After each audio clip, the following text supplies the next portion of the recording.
New York remains in a drought right now. People are advised to keep an eye on how much water they're using. The impacts are going deeper for different ecosystems as low levels affect wildlife.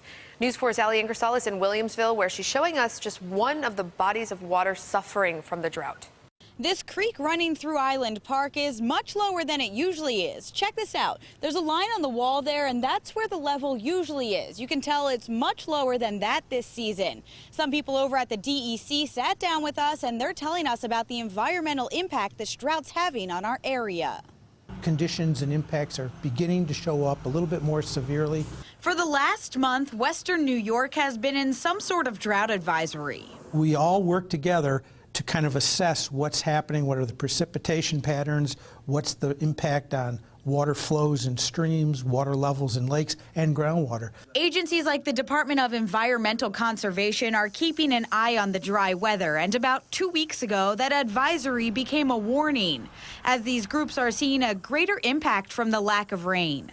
Water is really important, and we should be thinking about using our water as wisely as possible. Don Zelazny says most of the region's water supply is safe as the lake levels remain around normal.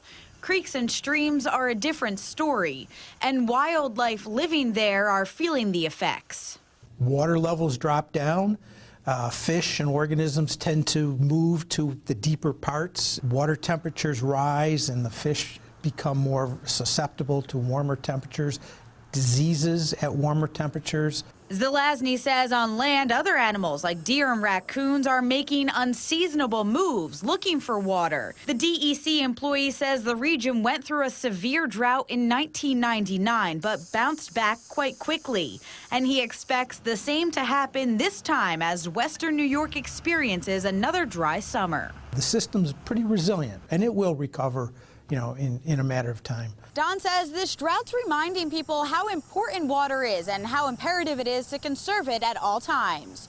Reporting in Williamsville, Ali Ingersoll, News 4.